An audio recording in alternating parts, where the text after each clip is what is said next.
Welcome to another exciting and informative edition of the Forum. I'm your host, Sheila Evans. We have a really wonderful show in store for you today with a mixed bag of topics that I'm sure you'll find interesting.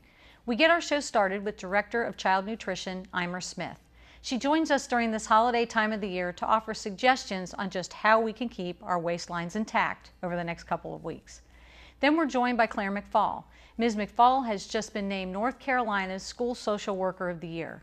We'll talk to her about her job as a social worker and the important part social workers play in the school system today. And finally, we have Brett Queen. He joins us to discuss everything about this year's Liam Brogdon basketball tournament. Team matchups, schedules, ticket prices, he'll cover it all. We've got a great edition of the Forum for you today, and we'll get started right after this short break.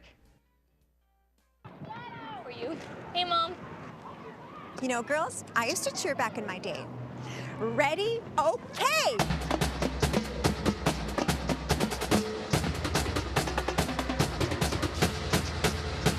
Go team! That was amazing. Mom, that was amazing. You don't have to be perfect to be a perfect parent. There are thousands of siblings in foster care who'll take you just as you are. I'm joined today by Eimer Smith. She's Director of Child Nutrition, and we're here to talk about a new initiative that started this year called Smart Snacks. Eimer, tell us what the program is. Well, Smart Snacks is it's a program through the Healthy Hunger Kids Free Act, and it kind of looks at standards of what are we going to sell. Everything, it's all related to what are we selling to students. And it looks at fat, it looks at saturated fat, well, total fat, saturated fat, calories, sugar, and sodium. So we have to make sure that we're within these limits when we are, as a school. It doesn't have to just be with child nutrition, but in the schools, we have to make sure that we're meeting those criteria. Now that's during the school day, and the school day is from 12:01 in the morning till when the bell rings at the end of the day, 30 minutes after that bell rings. So that's a school day. So if it's within that school day, the principals, child nutrition, anybody that's selling any food or beverages has to meet the Smart Snack standards. Very good. What are the new standards and who made the determination? Well, it all came from the federal government, Okay. But it wasn't just them that came up with the standards and the criteria. They did have lots of team players in this initiative of the new regulations, and anywhere from, they did involve a lot of child nutrition and professionals. They involved physicians, parents, which I was glad Very to hear. good. They did involve, other people within the community, within the federal government, that they formed a committee and they came up with these standards. And so far, they came out in 2013, but like always, it always takes a little bit of time to push it out and to make it a permanent regulation. So it did come out July 1st of this year. The new standards, and so we did push that out to all our schools. So if you're probably parents in the community have noticed that in our schools, child nutrition, we've always had very strict standards on what we have to sell. Right. There was very minimal. The things that we're working on right now is whole grain. That's one of the criteria, is make sure things are, if it is a grain, it has to be whole grain.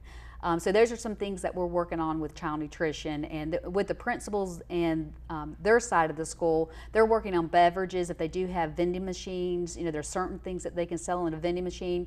Fundraisers, they're looking at those food items or beverages, and they're looking at things that they have to meet within those standards. Do you think the new standards were a necessary thing to do? It's predicted that 1/3 of our children are going to have some type of health-related disease, such as heart disease or diabetes, and they're really looking at our children maybe not living as long as we're living if we don't get them to start eating a little healthier. And they come up with all, they kind of can predict how children's health and where it's going. So we want to make sure our kids are living longer and healthy and make good choices. So with these standards, I think it's going to help. It's just a change, and anytime you have a change, Right. It's hard, and it's hard to adapt, to learn new ways of doing things. But if we can just do pick one thing in our diet that can can help us Right. change, you know, and then you add on and add on, our health will improve. I remember the outcry when we stopped using the fryers for French fries. Oh my goodness, yes. And I remember an article, you know, from some high school students talking about us doing away with the fryers. But look, I don't think they've missed it at all. Right. Yeah, right. nothing at all. Not too bad baked after all. Right. So you talked about how the standards have impacted the child nutrition department and the fundraisers. Can you explain maybe in more detail the impact? Well, the impact, of course, you know, we're seeing a little bit of a decrease in revenue. Revenue's always, you know, the schools generate revenue to do things for their schools with these fundraisers. Right. Child nutrition is the same. We are an enterprise system for the school system, so we do have to rely on some revenue coming in to pay off our expenses. So we are seeing a decrease, but we have to think creatively. How are we going to, you know, make up for the revenue? Right. And so we've come up with, the food vendors have been wonderful. They've come out and developed new products for us to test with the children, and they're doing really well. So, and we're also doing some really creative things with the serving lines as far as featuring just things that we would sell a la carte. We're serving those on the regular school line. So our participation's increasing. So on our child nutrition side, we're doing really well. Now with the school side, I know that they're coming up with some very creative things as far as, you know, instead of selling candy bars maybe during the school day, they're thinking about, you know, they're doing more t-shirt sales, cup sales, you know, they're making pins of their logos with the school on it. They're maybe having contests within the school.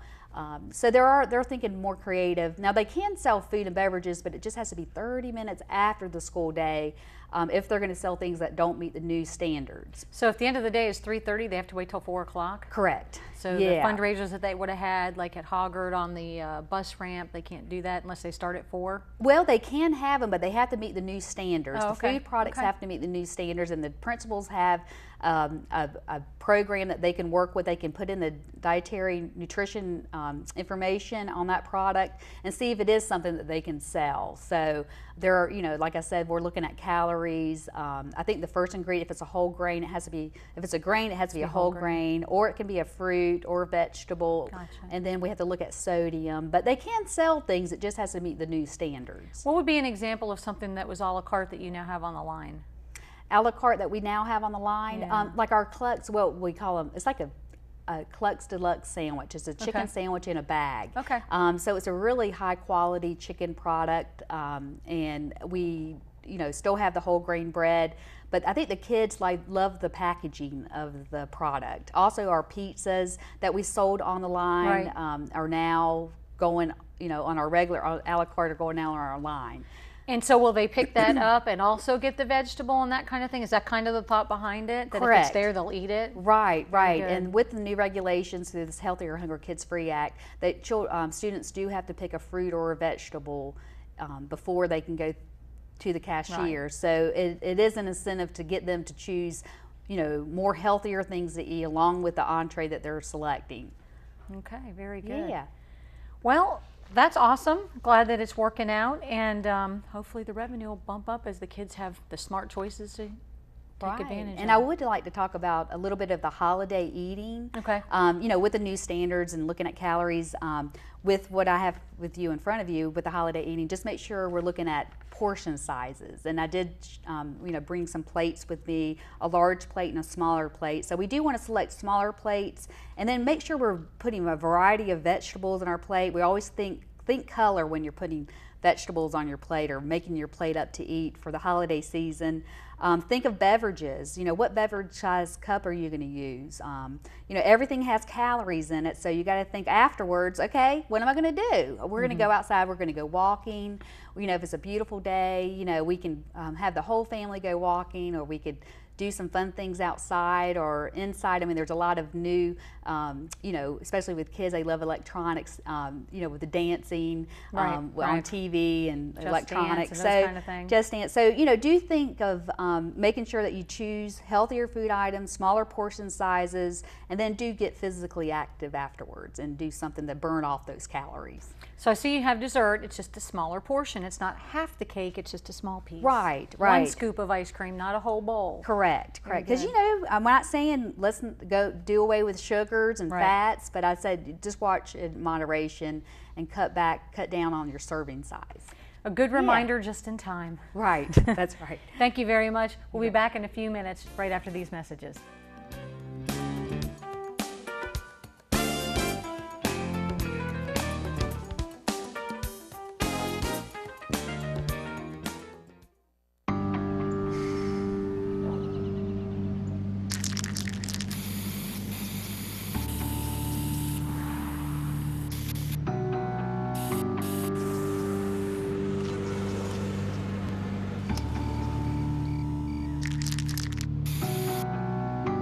Turning a 20-foot wall into a canvas takes vision.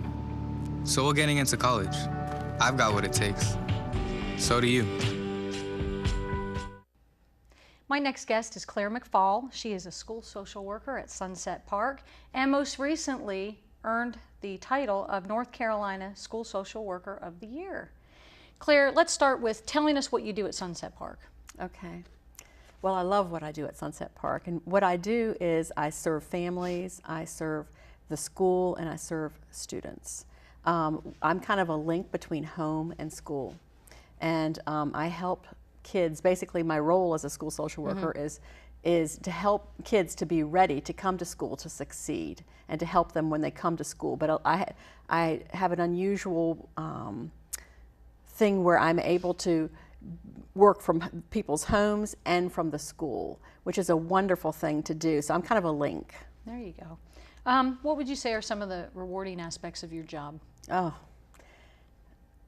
what I love is helping to knock down the blockages that help kids to succeed. It may be in the areas of communication between home and school. It may be in the area of helping to get resources that are needed. It may be in the area of supporting parents that are just really stressed out. There's so many blockages that it's really a joy to be able to be a part of something that helps to knock those down. Gotcha. How about blockages for students? What are some of the things that you see that keep them from succeeding? It can be anywhere from not getting sleep at night, possibly because of what's going on at home. Yeah. It's really tough, some of the things that some of the students are dealing with. It could be not having enough food to eat, and so your belly you're being hungry, and you maybe didn't sleep well last night, or on the weekends you didn't have enough food, whatever. It can be learning disabilities. It can be multiple moves. It can be illness, not getting access when you need it to health care. There are umpteen things that could be the reason why there are difficulties with learning. Why do you think having school social workers is so important? Because social workers are that link. They're that piece that helps to get resources for people and helps to inform people about what the resources are.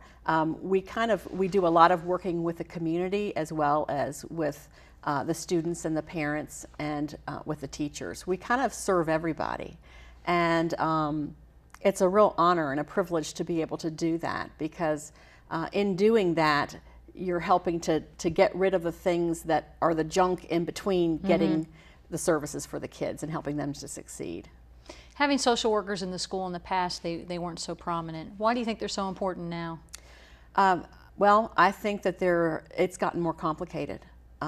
Just life in general, huh? Yes, there's more poverty. There's more homelessness. There are a greater number of single-family households. There are parents that are unemployed or underemployed, who are working very, very hard, doing the best that they can, raising children a lot of times on their own. There are less role models for those children. It's just more complicated. Give us an example of something that might be worthy of a call to the school social worker. Some area of concern or... Okay, well, it could be anywhere from, it could be a parent calling me saying, I don't know where to turn, I don't know what to do.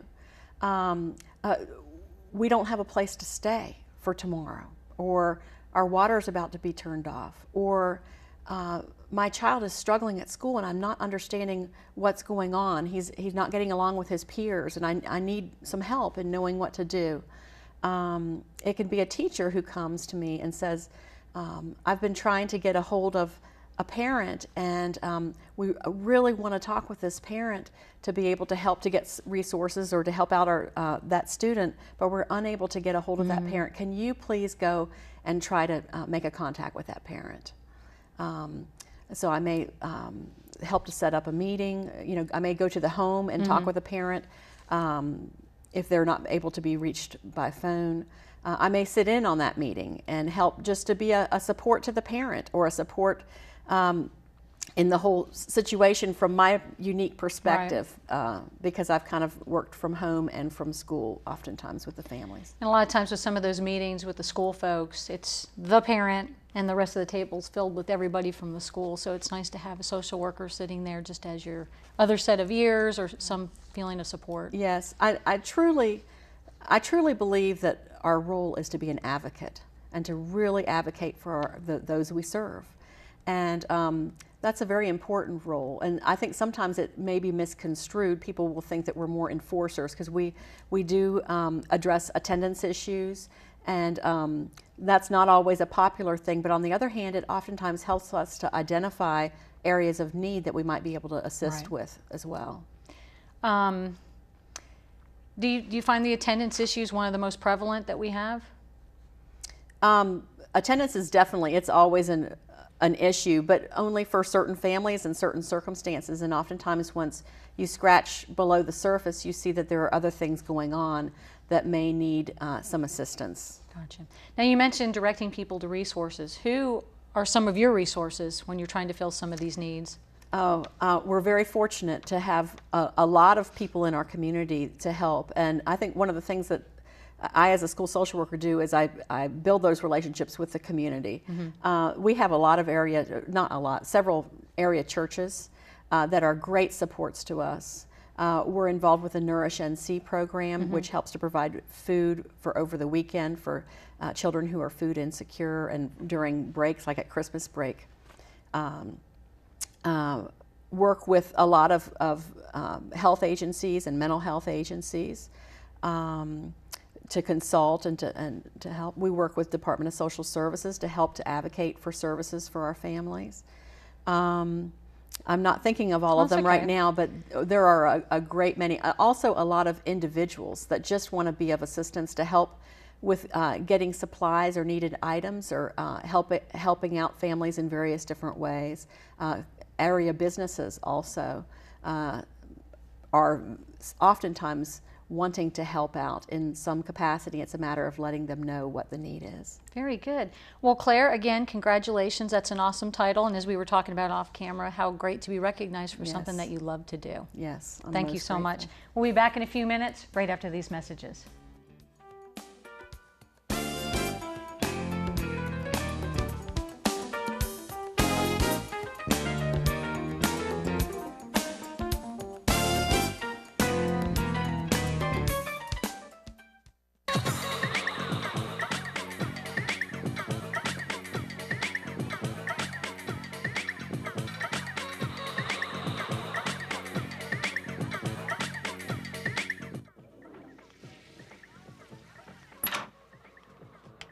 Hey, you told me to call? So can I stay for another hour or so? 11. Okay, Mom. Let your kids be who they are, but know what they're doing. I am joined by Brett Queen. He's the head basketball coach at Hoggard High School, and we're here to talk about the Leon Brogdon Holiday Classic. Is that close enough? Holiday basketball tournament. Okay. Was it ever the Classic? Did I make that up?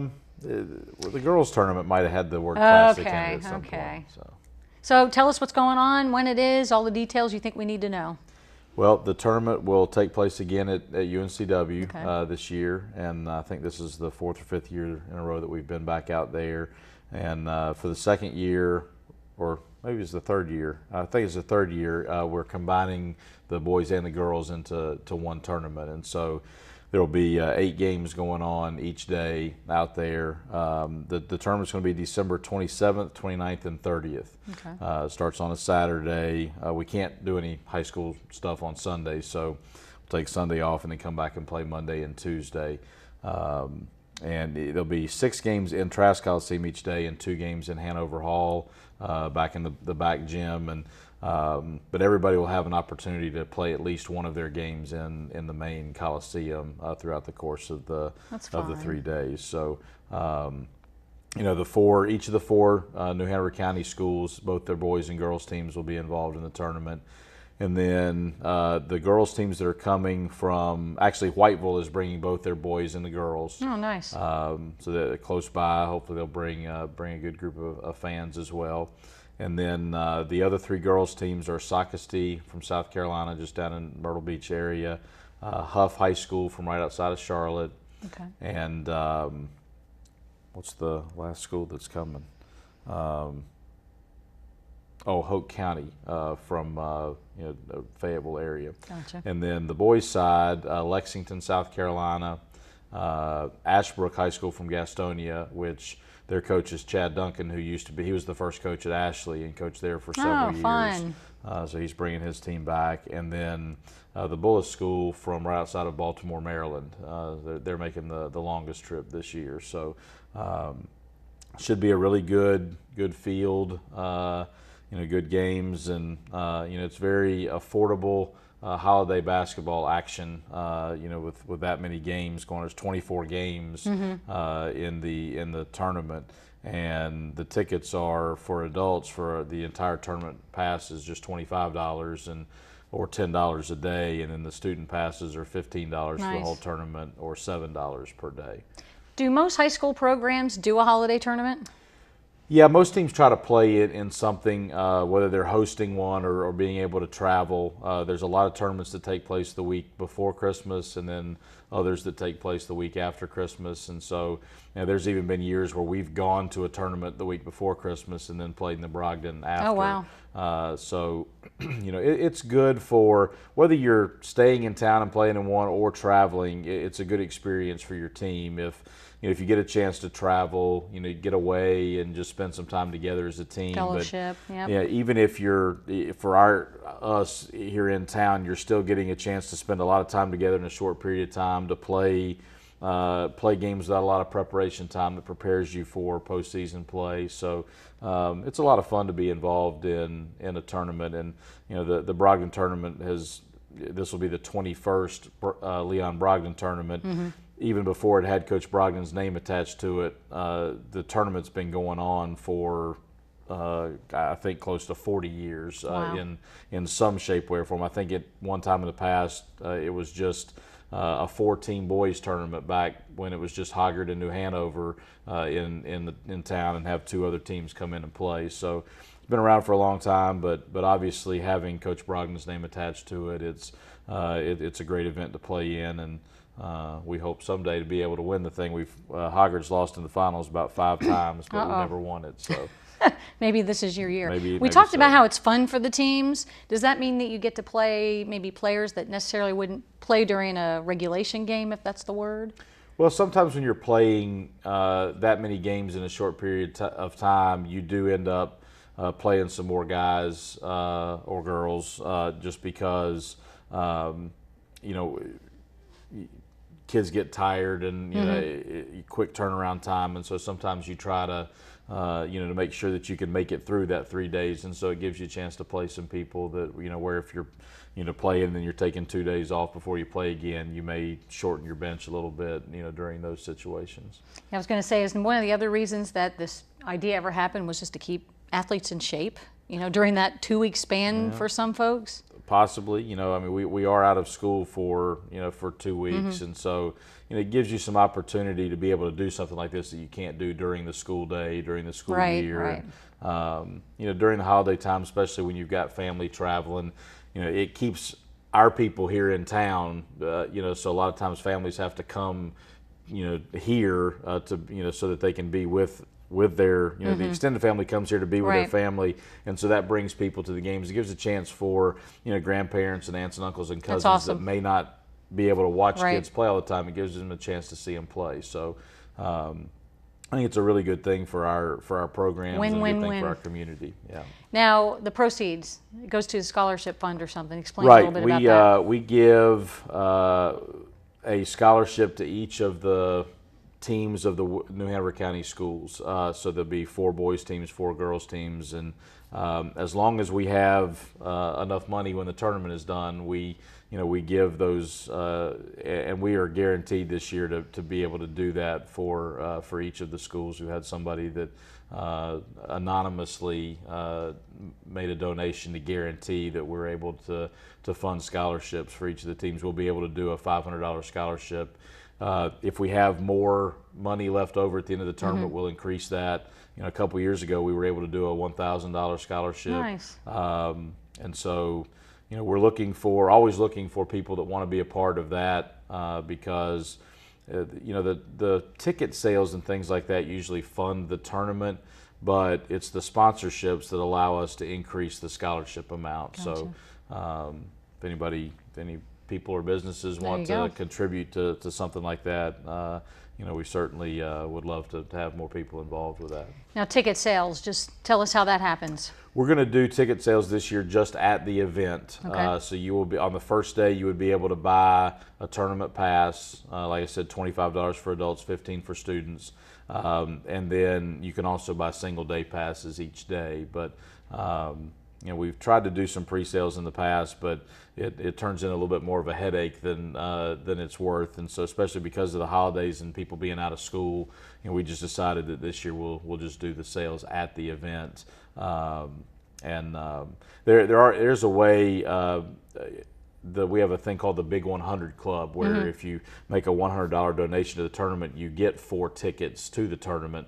Nice. And you get some recognition for that, and that's another way that those are sponsorships that help us out towards the scholarships as well. So we do have a website that we're developing. It's just brogdontournament.com. Easy enough. And so that has some contact information on there about if people are interested in sponsoring or being a part of the tournament, where they can get some information about that.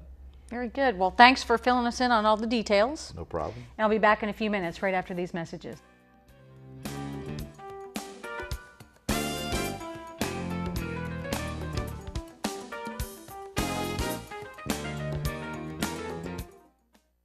Financial advisor is being accused of committing one of the largest investment frauds in the history of the United States. I guess we're not going to Aspen. That's fine. You see, I like tennis balls. He likes insider trading. So he's going to jail and I'm going to a shelter. And no, they're not the same thing. Shelters are for good pets that want to be adopted. Jails are for criminals. I've done nothing. Uh-oh. Okay, I stole a cheeseburger once on my dog. We hope you've enjoyed our program today. For more information about New Hanover County Schools Child Nutrition Department, visit the school's website at www.nhcs.net/nutrition. The Leon Brogdon Holiday Basketball Tournament is December 27th, 29th, and 30th at UNCW's Trask Coliseum. The tickets will be sold only at the tournament. No advance sales will be held. Well, that wraps up today's show. If you ever have any questions about the topics discussed here on our show today, please call the school system's Public Relations Office at 254-4180. I'm Sheila Evans. On behalf of the entire crew here at NHCS TV, thanks for joining us today for this edition of The Forum.